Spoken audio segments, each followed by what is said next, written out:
भारतीय संविधान पर निबंध। इस लेख हम भारतीय संविधान की विशेषता, वर्णित मौलिक अधिकार, वर्णित नीति निदेशक तत्व तथा वर्णित मौलिक कर्तव्य के बारे में जानेंगे। प्रत्येक देश का एक अपना संविधान होता है जो उस देश के नियमों और कानूनों को निश्चित और निर्धारित करते हैं। संविधान प्रत्येक देश के कानून का दर्शन होता है जो यह निश्चित करता है कि उस देश का राजनीति नजरिया लोकतांत्रिक है या तानाशाही, समाजवादी है या पूंजीवादी। हर देश की तरह अपने भारत का भी एक संविधान है जो भारत की सत्तारूढ़ सरकार और प्रशासन को वैधानिक रूप से कार्य करने को प्रेरित करता है। इस लेख में हम संविधान की परिभाषा, भारतीय संविधान की विशेषताएं, भारतीय संविधान में वर्णित मौलिक अधिकार, भारतीय संविधान में वर्णित नीति निदेशक तत्व और भारतीय संविधान में वर्णित मौलिक कर्तव्य आदि के बारे में जानकारी प्राप्त करेंगे। संकेत सूची। प्रस्तावना। भारतीय संविधान एक परिचय। भारतीय संविधान में वर्णित मौलिक अधिकार, भारतीय संविधान में वर्णित नीति निदेशक तत्व, भारतीय संविधान में वर्णित मौलिक कर्तव्य। उपसंहार। प्रस्तावना। संविधान किसी भी देश की आम वैधिक जरूरतों में से एक है। ये लोकतंत्र का आधार स्तंभ है। संविधान ही लोकतंत्र की रक्षक न्यायपालिका को इतना सशक्त बनाता है कि जनता सुख और भयमुक्त होकर रह सके। न्यायपालिका की शक्ति का अस्तित्व संविधान से ही है, तो अगर देखा जाए तो अप्रत्यक्ष रूप से संविधान ही लोकतंत्र की संरक्षक है। संविधान की परिभाषा बहुत से विद्वानों और राजनीतिज्ञों ने दी है। उनमें से संविधान की सबसे सरल और मान्य परिभाषाएं निम्नलिखित है। संविधान सर्वोच्च सरकार की संरचना को ठीक करता है। Granville Austin. प्रत्येक देश का एक संविधान है। दुनिया को संविधान की जरूरत पहली बार अमेरिकी क्रांति 1776 में महसूस हुई। एक आदर्श संविधान राष्ट्र को लोकतांत्रिक और धर्मनिरपेक्ष बनाता है। भारत का संविधान दुनिया का सबसे लंबा संविधान है जो सरकार के राजनीतिक सिद्धांतों, प्रक्रियाओं और शक्तियों के ढांचे का वर्णन करता है। भारत का संविधान 26 नवंबर 1949 को लिखा गया था और 26 जनवरी 1950 को लागू हुआ। भारतीय संविधान एक परिचय। 1934 में एम.एन. रॉय ने पहली बार एक संविधान सभा के विचार का प्रस्ताव रखा। 1946 की कैबिनेट मिशन योजना के तहत संविधान सभा के गठन के लिए चुनाव हुए। कैबिनेट मिशन द्वारा प्रस्तावित कार्यक्रम के अनुसार भारतीय जनता के प्रतिनिधियों ने लंबी बहस और चर्चा के बाद भारतीय संविधान का निर्माण किया। ये दुनिया का सबसे विस्तृत संविधान है। कोई अन्य संविधान का निर्माण भारतीय संविधान के जैसे इतने सूक्ष्म विवरण में नहीं किया गया है। भारत का संविधान एक संविधान सभा द्वारा तैयार किया गया था जिसे 1946 में स्थापित किया गया था। डॉक्टर राजेंद्र प्रसाद इस संविधान सभा के अध्यक्ष चुने गए थे।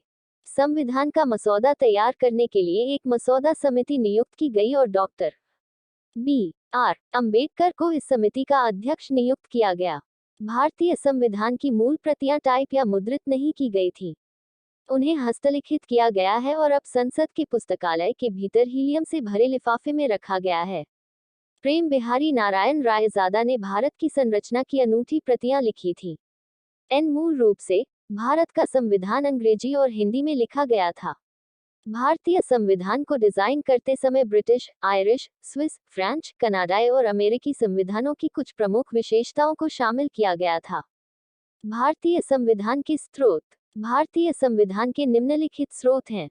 भारतीय संविधान की मूल संरचना भारत सरकार अधिनियम 1935 पर आधारित है। ऑस्ट्रेलिया से समवर्ती सूची, व्यापार और वाणिज्य की स्वतंत्रता और संसद के दोनों सदनों की संयुक्त बैठक।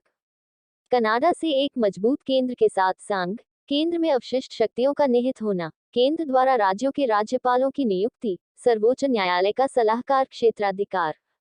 आयरलैंड से राज्य के नीति निर्देशक सिद्धांत, राज्यसभा के लिए सदस्यों का नामांकन, राष्ट्रपति के चुनाव की विधि। जापान से कानून द्वारा स्थापित प्रक्रिया। रूस से मौलिक कर्तव्य। प्रस्तावना में वर्णित न्याय के आदर्श सामाजिक, आर्थिक और राजनीतिक लिया गया। ब्रिटेन से संसदीय सरकार, कानून का शासन, विधायी प्रक्रिया, एकल नागरिकता, कैबिनेट प्रणाली, विशेषाधिकार रिट, संसदीय विशेषाधिकार, द्विसदनीय व्यवस्था। अमेरिका से मौलिक अधिकार, न्यायपालिका की स्वतंत्रता, न्यायिक समीक्षा, राष्ट्रपति पर महाभियोग, सर्वोच्च न्यायालय और उच्च न्यायालय के न्यायाधीशों को हटाना, उपराष्ट्रपति का पद। जर्मनी से आपातकाल के दौरान मौलिक अधिकारों का निलंबन। दक्षिण अफ्रीका से भारतीय संविधान में संशोधन की प्रक्रिया, राज्यसभा के सदस्यों का चुनाव।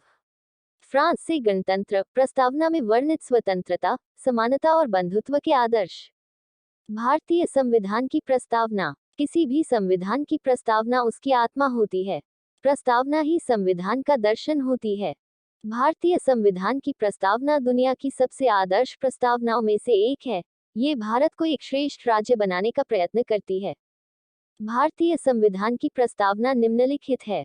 हम, भारत के लोग, भारत को एक संपूर्ण प्रभुत्व संपन्न, संप्रभु, समाजवादी, धर्मनिरपेक्ष, लोकतांत्रिक गणराज्य बनाने और इसके सभी नागरिकों को सामाजिक, आर्थिक और राजनीतिक न्याय, विचार, अभिव्यक्ति, विश्वास और पूजा की स्वतंत्रता, स्थिति और अवसर की समानता और उन सभी के बीच प्रचार करने के लिए व्यक्ति की गरिमा और राष्ट्र की एकता और अखंडता को सुनिश्चित करने वाली बंधुता को बढ़ाने के लिए आज हमारी संविधान सभा में 26 नवंबर 1949 मिति मार्गशीर्ष शुक्ल सप्तमी संवत 2006 विक्रमी को इस संविधान को अपनाते हुए अधिनियमित और आत्मर्पित करते हैं। भारतीय संविधान की विशेषताएं। भारत का संविधान एक प्रस्तावना से शुरू होता है जिसमें संविधान के मूल आदर्श और सिद्धांत शामिल हैं। ये संविधान के उद्देश्यों को निर्धारित करता है। भारतीय संविधान की निम्नलिखित विशेषताएं हैं।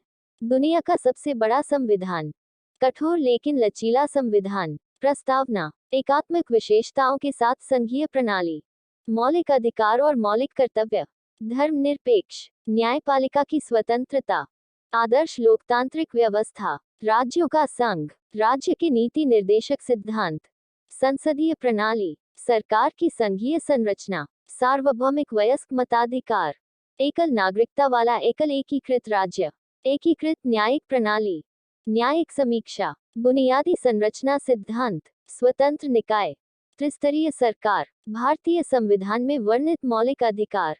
मौलिक अधिकारों से तात्पर्य ऐसे अधिकारों से है जो देश के प्रत्येक नागरिक को प्राकृतिक रूप से जन्मजात मिलते हैं और मौलिक अधिकारों का पालन करना सरकार की जिम्मेदारी है। मौलिक अधिकारों के हनन की स्थिति में नागरिक को न्यायपालिका में सरकार के विरोध में केस करने का अधिकार है। भारतीय संविधान में निम्न मौलिक अधिकार वर्णित हैं। समानता का अधिकार, अनुच्छेद 14-18। समानता का अधिकार धर्म, लिंग, जाति, नस्ल या जन्म स्थान के बावजूद सभी के लिए समान अधिकारों की गारंटी देता है। ये समान रोजगार के अवसर सुनिश्चित करता है। इस अधिकार में टाइटल्स के साथ साथ अस्पृश्यता का उन्मूलन भी शामिल है।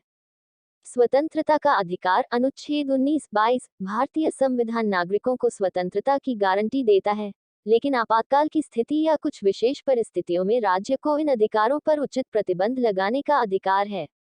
स्वतंत्रता के अधिकार में कई अधिकार शामिल हैं जैसे इक्वल्स ग्रेटर देन बोलने की स्वतंत्रता, इक्वल्स ग्रेटर देन अभिव्यक्ति की स्वतंत्रता, इक्वल्स ग्रेटर देन बिना शस्त्र के सभा की स्वतंत्रता, इक्वल्स ग्रेटर देन समूह बनाने की स्वतंत्रता, इक्वल्स ग्रेटर देन कोई भी व्यवसाय करने की स्वतंत्रता, इक्वल्स ग्रेटर देन देश के किसी भी हिस्से में रहने की आजादी। शोषण के विरुद्ध अधिकार, अनुच्छेद 23-24। इस अधिकार का तात्पर्य मानव ट्रैफिकिंग, बेगार और अन्य प्रकार के जबरन श्रम के निषेध से है। संविधान 14 वर्ष से कम उम्र के बच्चों को खतरनाक परिस्थितियों में रोजगार पर रोक लगाता है। धर्म की स्वतंत्रता का अधिकार, अनुच्छेद 25-28। ये भारतीय राजनीति की धर्मनिरपेक्ष प्रकृति को इंगित करता है। सभी धर्मों को समान सम्मान दिया जाता है। सभी धर्मों के विचार, मानने और प्रचार की स्वतंत्रता है। राज्य का कोई आधिकारिक धर्म नहीं है। प्रत्येक व्यक्ति को अपने धर्म का स्वतंत्र रूप से अभ्यास करने, धार्मिक और धर्मार्थ संस्थानों को स्थापित करने और बनाए रखने का अधिकार है। सांस्कृतिक और शैक्षिकी अधिकार, अनुच्छेद 29-30। ये अधिकार धार्मिक, सांस्कृतिक और भाषाई अल्पसंख्यकों को उनकी विरासत और संस्कृति को संरक्षित करने की सुविधा प्रदान करके उनके अधिकारों की रक्षा करते हैं। शैक्षिकी अधिकार बिना किसी भेदभाव के सभी के लिए शिक्षा सुनिश्चित करने के लिए है। संवैधानिक उपचार का अधिकार, अनुच्छेद 32-35। नागरिकों के मौलिक अधिकारों का उल्लंघन होने पर संविधान न्यायालय में उपचार की गारंटी देता है। सरकार किसी के अधिकारों का उल्लंघन या उस पर अंकुश नहीं लगा सकती है। जब इन अधिकारों का उल्लंघन होता है तो पीड़ित पक्ष अदालतों का दरवाजा खटखटा सकता है। नागरिक सीधे सर्वोच्च न्यायालय भी जा सकते हैं जो मौलिक अधिकारों को लागू करने के लिए रिट जारी कर सकता है। भारतीय संविधान के प्रणेता बाबा साहेब डॉक्टर शून्य भीमराव अंबेडकर जी ने संवैधानिक उपचार का अधिकार को संविधान की आत्मा कहा था। भारतीय संविधान में वर्णित नीति निर्देशक तत्व भारतीय संविधान के भाग इफ के तहत अनुच्छेद 36-51 राज्य के नीति निर्देशक सिद्धांतों से संबंधित है। ये आयरलैंड के संविधान से लिए गए हैं, जिसने इसे स्पेनिश संविधान से कॉपी किया था। नीति निर्देशक तत्व ऐसे अधिकार व कर्तव्य होते हैं जो नागरिकों को मौलिक अधिकारों की तरह जन्मजात नहीं मिलते, न ही नीति निर्देशक तत्वों की पूर्ति करने के लिए राज्य प्रतिबद्ध है। संविधान में नीति निर्देशक तत्वों के हनन की स्थिति में नागरिक को न्यायालय में सरकार के विरुद्ध मुकदमा करने का कोई अधिकार नहीं है। भारतीय संविधान में निम्नलिखित नीति निर्देशक तत्व वर्णित हैं। अनुच्छेद 38 सामाजिक, आर्थिक और राजनीतिक न्याय के माध्यम से एक सामाजिक व्यवस्था हासिल करके लोगों के कल्याण को बढ़ावा देना और आय, स्थिति, सुविधाओं और अवसरों में असमानताओं को कम करना। अनुच्छेद 39 सभी नागरिकों के लिए आजीविका के पर्याप्त साधन का अधिकार, सामान्य भलाई के लिए समुदाय के भौतिक संसाधनों का समान वितरण, धन और उत्पादन के साधनों की एकाग्रता की रोकथाम, पुरुषों और महिलाओं के लिए समान काम के लिए समान वेतन, जबरन दुर्व्यवहार के खिलाफ श्रमिकों और बच्चों के स्वास्थ्य और शक्ति का संरक्षण, बच्चों के स्वस्थ विकास के अवसर प्रदान करना। अनुच्छेद 39 गरीबों को समान न्याय और मुफ्त कानूनी सहायता को बढ़ावा देना। अनुच्छेद 40 ग्राम पंचायतों को संगठित करना और उन्हें आवश्यक शक्तियां और अधिकार प्रदान करना ताकि वे स्वशासन की इकाइयों के रूप में कार्य कर सकें। अनुच्छेद 41 बेरोजगारी, बुढ़ापा, बीमारी और अपंगता की स्थिति में नागरिकों को काम का अधिकार, शिक्षा का अधिकार, सार्वजनिक सहायता का अधिकार है। अनुच्छेद 42 गर्भावस्था के दौरान काम में मातृत्व अवकाश और राहत का अधिकार। अनुच्छेद 43 सभी श्रमिकों के लिए एक जीवनयापन मजदूरी, एक सभ्य जीवन स्तर और सामाजिक और सांस्कृतिक अवसरों को सुरक्षित करना, ग्रामीण क्षेत्रों में व्यक्तिगत या सहकारिता के आधार पर कुटीर उद्योगों को बढ़ावा देना। अनुच्छेद 43 उद्योगों के प्रबंधन में श्रमिकों की भागीदारी सुनिश्चित करना। अनुच्छेद 43 सहकारी समितियों के स्वैच्छिक गठन, स्वायत्त कामकाज, लोकतांत्रिक नियंत्रण और पेशेवर प्रबंधन को बढ़ावा देना। अनुच्छेद 44 पूरे देश में सभी नागरिकों के लिए एक समान नागरिक संहिता सुरक्षित करना। अनुच्छेद 45 14 वर्ष की आयु पूरी करने तक सभी बच्चों के लिए प्रारंभिक बचपन की देखभाल और शिक्षा का अधिकार। अनुच्छेद 46 अनुसूचित जाति, अनुसूचित जनजाति और समाज के अन्य कमजोर वर्गों के शैक्षिकी और आर्थिक हितों को बढ़ावा देना और उन्हें सामाजिक अन्याय और शोषण से बचाना। अनुच्छेद 47 पोषण का स्तर और लोगों के जीवन स्तर को ऊपर उठाना और सार्वजनिक स्वास्थ्य में सुधार करना। अनुच्छेद 48 गायों, बछड़ों और अन्य दुधारू पशुओं के वध पर रोक लगाना और उनकी नस्लों में सुधार करना। कृषि और पशुपालन को आधुनिक और वैज्ञानिक तरीके से स्थापित करना। अनुच्छेद 49 कलात्मक या ऐतिहासिक रुचि के स्मारकों, स्थानों और वस्तुओं की रक्षा करना जिन्हें राष्ट्रीय महत्व का घोषित किया गया है। अनुच्छेद 50 राज्य की सार्वजनिक सेवाओं में न्यायपालिका को कार्यपालिका से अलग करना।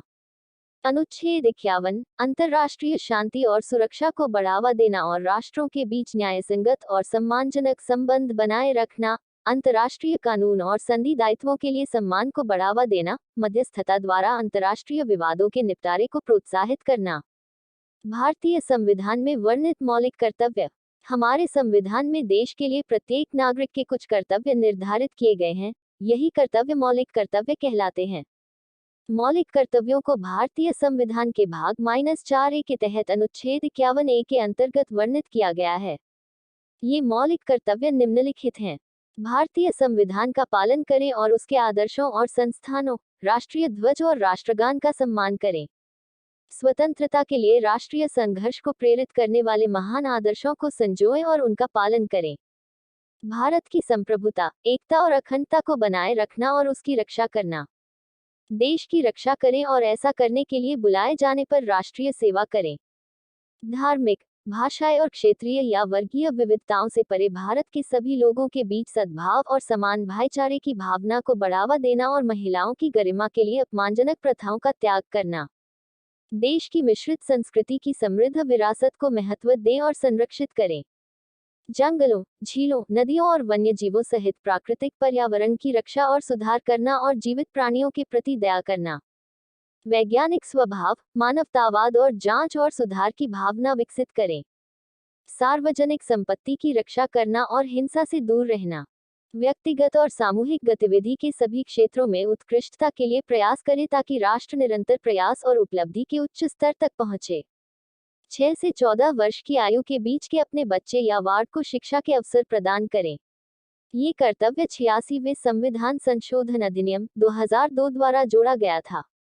उपसंहार। इस प्रकार हम गर्व के साथ कहते हैं कि हमारा संविधान भले ही उद्धार का थैला कह के आलोचना का शिकार हुआ हो, लेकिन यह एक आदर्श संविधान का उदाहरण है और वर्तमान में उपस्थित हर संविधान से ज्यादा श्रेष्ठ है। हमारा संविधान सरकार के तानाशाही होने की हर स्थिति का उन्मूलन करने की व्यवस्था करता है, साथ ही साथ यह नागरिकों के प्राकृतिक अधिकारों की भी रक्षा करते हुए नागरिकों को अपने देश और समाज के प्रति जिम्मेदार बनाने की व्यवस्था करता है। हमारे देश के संविधान की प्रस्तावना ही संविधान की महानता का वर्णन करती है। हमारा संविधान वसुधैव कुटुंबकम, एकता और अखंडता का परिचायक है। यही गुण हमारे देश को विश्वगुरु बनाते हैं।